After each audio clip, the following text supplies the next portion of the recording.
Over the course of our Warhammer 40k hobby lives, I think everyone has at least one of these stories where they entered their hobby store of choice to get something for their army and then end up with far more than intended. Here is my favorite. Back in 8th edition, I intended to pick up a Corvus Blackstar, the unique flyer of the Death Watch, which is my main army. While I was browsing the stock of my favorite hobby store back then, I spotted the Knight Castellan and thought it was such an amazing model. That day I ended up leaving the store with both the Corvus as well as the Knight, even though I had no intentions of playing an actual Knight's army. But I was sure I could field one sometime, somehow. Yeah, right. Welcome to SwissHammer, your channel for modeling in Warhammer 40k. My name is Tammer, and I will be guiding you through this video.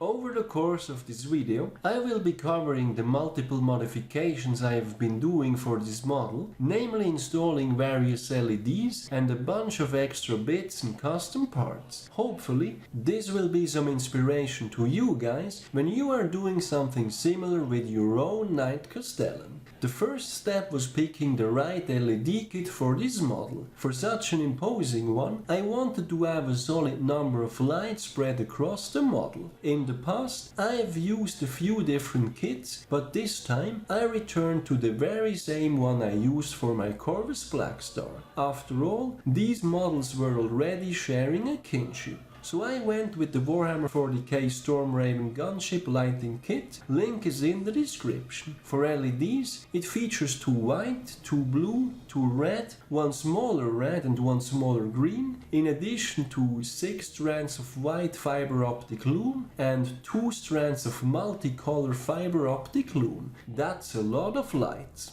As the second step, I proceeded with the actual assembly, starting with the base and the legs. I decided to put the smaller red LED into a street lamp on the base itself. That same base would also contain the power supply itself. One cable would then go up through one of the legs to be connected with the rest of the LEDs in the torso of the Knight, where there is plenty of free space. Getting the cable through the legs is pretty straightforward. Little drilling is required, and there is plenty of space, as illustrated on the picture with the instructions. Next up is then the torso, where all the other cables will end up. I wanted to place one red LED into each of the exhaust ports, and I also drilled extra holes to get the cables from the weapon arms through. Once more, the process is pretty straightforward. You can make use of already existing holes for both the waist and the exhaust sections. For the head itself, I wanted to use the multicolor fiber for the eyes and place some additional white strands just below the head. With the help of a small hand drill, this is perfectly possible, as illustrated on the picture with the instructions. I shortened the cabling for this as well, as all these lights are very close to the torso, where everything is going to be connected. Now, for the guns is where things are starting to get a little complicated.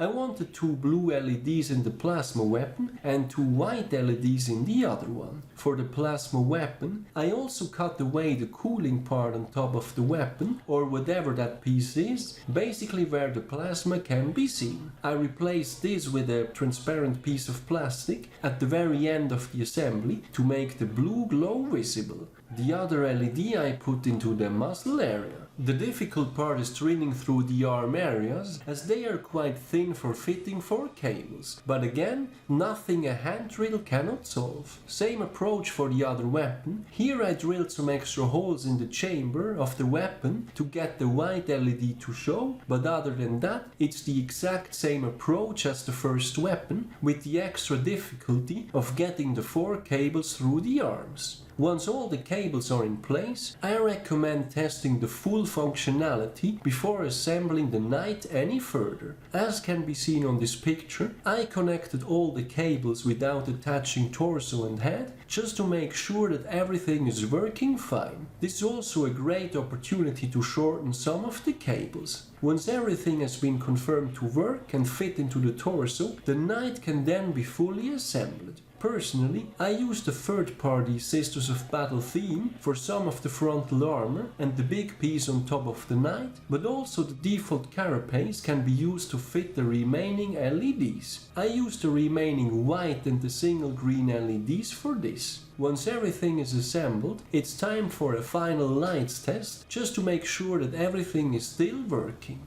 I also covered the cabling and battery pack on the base with a bunch of ruins and spare parts, as can be seen on this picture. Green stuff helps a lot with this as well. With all that done, before applying the primer, as always when dealing with LEDs, make sure that you cover all the areas containing LEDs with some tape to prevent them from getting sprayed over. With the assembly out of the way, it is then time for the final challenge, which is painting that thing. So that's it for the Knight Castellan. Certainly a piece of work, but it was well worth it to me overall, even though I'm not going to actually put it on the table anytime soon. Do you guys have one of these in your collection, or are you planning to get one? Are you going to run them purely in a Knights list, or trying to soup? Let me know in the comments.